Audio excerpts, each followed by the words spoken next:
Wendy Winthrop is a beautiful woman who has everything she could have ever wanted. She has a beautiful, stylish house, a lot of money, and she's married to a very successful man, Dr. William, a psychiatrist. Her life could have been perfect if it weren't for the fact that she's unhappy and lonely. Her husband is great and recognized in his field of work. He has won prizes and is well known in the scientific community. As a husband, though, he isn't winning any awards. He's always away from home for work, and Wendy suspects he has an affair with a tall, model-like blonde woman who works with him. She feels insecure in their relationship, and she has no one to talk to. She thinks maybe having a child will help, but they have difficulties conceiving, even after not using contraception for years. With her marital life slowly crumbling right in front of her, Wendy focuses on her obsession with a historically famous couple, King Edward VIII, King of the United Kingdom, and his American mistress, Wendy Simpson. Wendy loves to listen and research about their love story on repeat, imagining their life through her lenses. Luckily for her, there's an auction with objects from their life that is going to happen in a couple of weeks, and while it doesn't happen, there is an exhibition where people can go to see the objects. Every day she goes there, and whenever she sees an object like a tablecloth, she imagines scenes with Wendy living with Edward.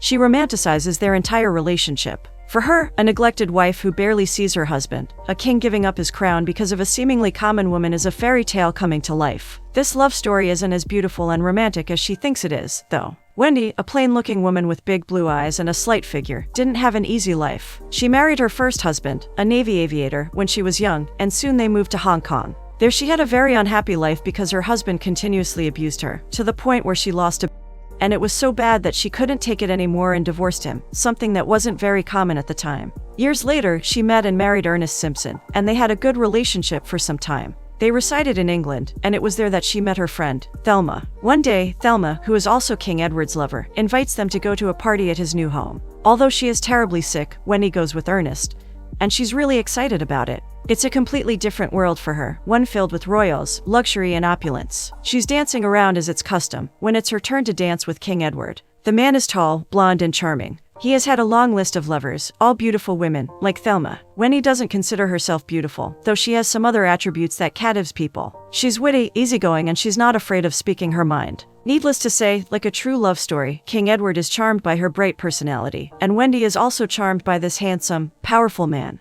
Back to the present, Wendy goes to the auction once again. There, she meets Gregory, a Russian intellectual working as security who is interested in her because he always sees her there. Wendy doesn't realize that he's into her. She's too in her own head to look outside, especially with all the personal problems she has at the moment. Her life is getting worse. Not only is her husband obviously cheating on her, one day, when she asks where he was the night before, he violently pushes her away, and she falls on the floor. It's the first time he is physically abusive to her, so she doesn't know what to do or how to react. Her instinctual response is always to immerse herself into King Edward and Wendy's life, and vicariously experience their relationship. As for Edward and Wendy, some time after they met at the party, they started to become good friends. Despite not being beautiful, like his mistress Thelma, Wendy was very charismatic and carefree. Everyone liked her, including King Edward. So when Thelma leaves to go to America, she asks Wendy to take care of the king, not knowing that will deepen their relationship and bring it to new levels. In the next months, they get closer to the point where Wendy becomes Edward's confidant and close friend. He even complains to her about Thelma having another relationship with a younger man and how the media paints him as a socialist only because he wants to help his people. They also have political discussions, and Wendy reads the books Edward recommends, which is not common for women in his circle to do. She's so easy to talk to that King Edward starts visiting her every day. Her husband isn't happy with the king's constant presence at his house, but there's nothing he can do. After all, he's the king, and if he wants his wife, so be it. Moving on, Dr. Williams apologizes to Wendy for his terrible behavior the night before and gives her flowers. Wendy can't believe he's doing something romantic for a change, and she's hopeful they're finally going to have their memento together. Maybe things will work out. When they try to get intimate, though, it's obvious Williams isn't as into it as Wendy. He tries kissing her, but it isn't working, so he stops before things move further and informs her that her constant need to get pregnant bothers him, and that he doesn't want to have children anymore. We then learn that Wendy gave up her career as a curator because Dr. William asked her to, so that they could have children in the future. Now that she did, and she's dependent on him for everything, he's going back on his word. That's like a slap on Wendy's face because she's been trying hard to get pregnant, taking medicine and following what her fertility doctor suggested. So it's frustrating that Williams doesn't recognize her efforts and puts the blame for his lack of disposition on her. Next day, she goes back to the auction and sees Gregory. He tries to awkwardly flirt with her, but Wendy is clueless and the last thing on her mind is another relationship. All she wants is to go to her happy place to forget about her arguments with Williams, King Edward, and Wendy's love story. While she's staring at one of Wendy's jewelry, she thinks about their relationship, how she wanted to have something like that too, and cries. In her mind, King Edward and Wendy were two peas in a pod. They have great dynamics and chemistry, to the point where Edward doesn't pay a lot of attention to Thelma anymore. They are so into each other that it didn't take long for him to ask for Wendy's husband's permission so that she could become his official mistress, a position previously occupied by her friend. Wendy couldn't be happier and more satisfied. It's truly a dream come true to any woman that the king of a nation would take interest in her, especially because she's married and already divorced once. Still, they are in love with one another, and they even call themselves we, Wendy and Edward. They travel together all the time, to many places in Europe, and the king buys her expensive gifts. For a time, it was kept under wraps and only close friends knew about it. Unfortunately for them, their privacy isn't for long once the press hears about their relationship. She, a divorced woman, got married and is having an open affair with the king of one of the most important countries in the world. It was bound to become a problem, even more when the rest of the world finds out and they are not happy with her adulterous relationship, especially because they don't try to hide it all. People on the street start looking at Wendy sideways, and she doesn't appreciate the attention. Some even say rude things to her. That, of course, puts a strain on their relationship. Not that Wendy knows about it. In the following scene, Gregory sees Wendy crying alone. When he approaches her, she wonders out loud what's wrong with her. She thinks so much about another couple's relationship and her own is falling to pieces. Noticing her fragile state, Gregory invites her for coffee and she accepts. At the coffee shop, they get to know each other a little better. Wendy tells him that both her mother and grandma were obsessed with Wendy too, and that they even named her for that reason. They wanted her to have a prince in her life too, but it's not going great and William is certainly no prince. Gregory tells Wendy that he is a refugee and that he used to have a wife. The talk helps Wendy to calm down, but when she's going back home, she receives a message from her husband saying that he won't sleep at home again. That could only mean he would sleep with his mistress. That pushes Wendy towards the edge and she has a mental breakdown, throwing away all medicine she's taking to help her get pregnant, and getting hurt in the process. She's mad at William, and at herself too, because she keeps trying to no avail, and she's heartbroken when he disappoints her. In the next scene, as a mirror for Wendy and William's relationship, we see the first sign of issues between Wendy and Edward. They have dinner with Edward's brother, Albert, and his wife, Elizabeth. Wendy at first is excited to be in the presence of his family, but then Elizabeth jabs at their strange arrangement and even asks where Wendy's husband is. Wendy is upset, but she keeps quiet and goes for a walk. Edward asks why she left right after dinner and she explains that his family will never accept her. One, she's a divorced woman and also married a second time with another divorce in the future, so there was no way his family would accept her as queen at his side. Edward doesn't think like that, though. He really wants to marry her, no matter what other people say. Wendy is afraid of committing like that and failing at another marriage, this time a very public one. Edward insists that he'll give up his crown for her if needs be, but she thinks he's delusional. If he did that, people would hate her forever. Still, Edward thinks it's possible. His wishes are blown apart when he overhears his father telling his mother and sister-in-law that Edward couldn't marry Wendy, that he won't accept the relationship nor any offspring they may have, not when he has another son to take his place. Edward is very upset and abruptly leaves, disturbed with the reality of his situation with Wendy. Back to Wendy, she goes back to the auction, as always, but this time Gregory has a surprise for her. He dresses up as a queen guard and even opens a champagne bottle, making a mess everywhere. He wants to give her the feeling of how it was like back then, with the songs, dances, and everything. They dance closely together, and later Gregory plays a beautiful song on the piano for her. Then, to top it all off, he takes one of Wendy's many necklaces and puts it around Wendy's neck. When she looks herself in the mirror, again she thinks about how it must have been like for King Edward to give up the throne for Wendy. She tells Gregory she wants a great love like that. Then she rambles, talking nonsense about how much Wendy gave up too, probably thinking about her own situation with William and how much she gave up for him when he asked her to. It's obvious she sees herself in Wendy, not only in name. How Wendy struggled to find her Prince Charming, but in the end, she got the king, despite her flaws and plain looks. Wendy wants her husband back, the child she was promised, but can't have that, and she wants her life to return to what it used to be. She's tired of always compromising with William, pretending she doesn't know he has a mistress and spends time away from home to be with her. This all bottled up inside her. When she goes back home, William isn't there again, but this time she decides not to let that bother her. Next day it's the day of the auction, and there goes Wendy again. She doesn't bid for anything. Gregory asks her why not, since it's so important to her, and she says her husband wouldn't like her spending money on trivial things. On the next auction, though, she decides to hell with it. She's going to bid. She bids $10 for 4 pairs of gloves that belong to Wendy. She leaves the auction wearing 1 pair, feeling on top of the world and more connected to her idol than ever. Her happiness is about to come to a sad end, though, because her husband is waiting for her at home after days away.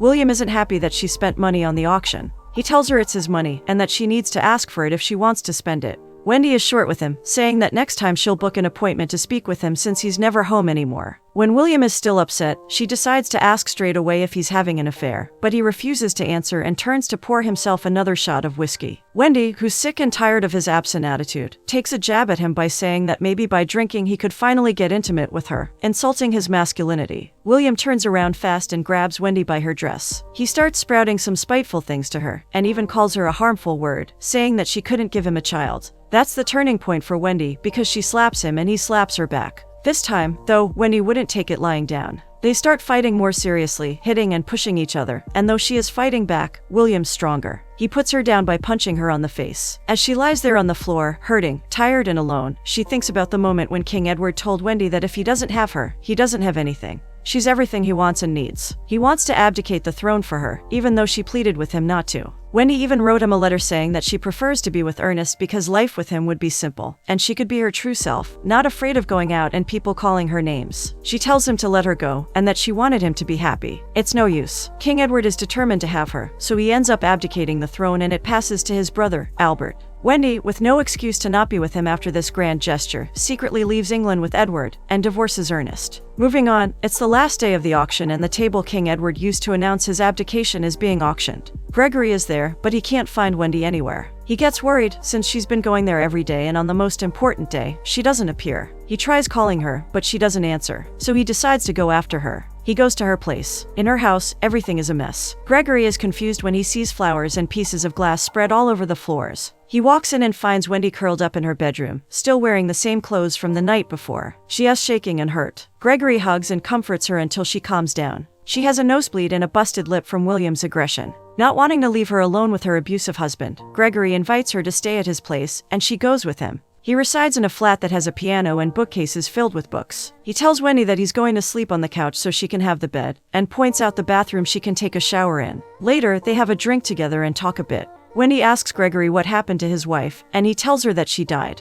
It's obvious he still misses his wife, which also translates to a nice love story. Better than Wendy's for sure. With nothing more to say, Wendy asks Gregory to play the piano for her. Gregory plays a beautiful song while Wendy stares at him, enchanted with his talent. She sleeps at his place, but nothing romantic happens between them. Next day, after Gregory leaves to go to work, instead of staying at his place the whole day, Wendy goes out and wanders aimlessly around the neighborhood. She thinks about words that Wendy once said, about the struggle between the heart and the brain in certain situations, how hard it is to make a decision sometimes. As she watches happy couples and families, she can't help but cry about her awful situation. For the next couple of days, she stays at Gregory's, and one night, when it's storming outside, she lies down next to him on the couch and spoons him. Gregory is awake, and turns around to finally kiss her. One thing leads to another and they get intimate. Still, Wendy's life is a mess and she has to start figuring out what she's going to do moving on. So the next day, she writes William a letter saying that it was all over between them, and sends it with her wedding ring. William crumples the paper but says nothing, nor does he try to go after her. Wendy moves on with Gregory and finds a job at an art gallery. They are having a good time together, and things finally look up for her. Her obsession with Edward and Wendy lessens a bit, until one day, at her new job, she sees a piece of news that interests her a lot. A collector found the personal letters of King Edward and Wendy, though he refuses to auction or sell them. That picks Wendy's attention right away, and she asks one of her friends if she can make a connection between her and the collector so she can schedule a meeting with him. He resides in Paris, so of course Wendy is going there to visit him. Gregory doesn't understand her need to read the letters, but there is nothing he can do to prevent her from going, and their relationship is still in the early stages. In Paris, she stayed at the Hotel King Edward and Wendy stayed back in the day. It's a really fancy suite and God only knows how she managed to afford it. In the large suite, she goes back to her habit of imagining scenes between Edward and his lover when they were exiled in France with no way of returning to England. The former King Edward keeps calling the palace to try and talk to his brother, to no avail. It's the middle of World War II and he wants to go back home. His brother, though, is ignoring him with the support of his wife, Queen Elizabeth I. She doesn't want Edward to come back because of the trip he took to Germany and his relationship with Adolf Hitler. It's really bad press, in her opinion. At the same time, Wendy tells Edward that of course they don't want him back, since he's a legend and his brother isn't. But Edward is upset because he couldn't fight in the war for his country and his brother is ignoring him. Wendy throws at his face that she warned him that would happen if he chose to be with her. Now they're stuck in another country with no place to go, and depending on the goodwill of politicians. There's trouble in paradise, it seems. Their once beautiful relationship isn't what it used to be anymore, not with so many issues surrounding it. Back to Wendy, the day of her meeting arrives, and she's nervous but excited. She even throws up before leaving her room. The collector is reluctant to show her the letters at first, because he doesn't want her to interpret the couple badly and spread news all over about their troubles. It wouldn't be good to know that the relationship of the century wasn't that great after all. Still, Wendy insists that she wants to tell the story from Wendy's point of view, which is never taken into consideration when talking about their love story. Everyone talks about how much Edward gave up to be with her, but no one ever mentions what Wendy gave up for him. Her privacy, her life, and freedom. The collector contemplates her passionate answer. He seems interested in her opinion of how no one talks about Wendy's perspective. After some time, he tells her he'll think about it, then give her an answer. Meanwhile, she'll stay in Paris as long as she needs to. Days later, she receives his answer. Of course, she can read the letters. The letters show Wendy the truth about their relationship. In the beginning, it was all happiness and the sense of rebellion from both sides. Wendy was married and Edward was the king, which meant there were a lot of expectations on his back. When they were having an affair, nothing serious or too complicated, it was great. There were no high expectations from them. Wendy could still do what she wanted because she was just the mistress, which was not uncommon for Edward to have. As for Edward, he was a good and beloved king. He had everything he wanted, until he asked for too much. Their relationship started crumbling when Edward didn't listen to Wendy and abdicated. Then they went to Germany and met Hitler, which was not seen as a good gesture at all. He was ostracized from his family and country, and the isolation made him depressed. Wendy was his only company, so he suffocated her by being overbearing and constantly wanting her affection. Wendy was tired and she wanted her space back. Also, he dreamed of having kids, but Wendy couldn't anymore, so she felt as if she was disappointing him. In the end of one of her letters, she says that it's not easy to be in the greatest romance of all time. That because of that label, and what he decided to do for her and their love, she'll have to be with him forever. There's no way she can escape like she did her other marriages, not after he abdicated his crown for her. If she did something like that, she would be even more hated by people. Although it's not what she was expecting, reading those letters gives Wendy closure. It's time for her to let go of the greatest romance of the century and focus on her life. After all, days after she came back from Paris, she goes to her doctor and finds out she is pregnant from Gregory. It's great news for her, and it's an obvious sign that she did right by divorcing William and leaving him behind. Now, her life can only move forward, to the future, not the past.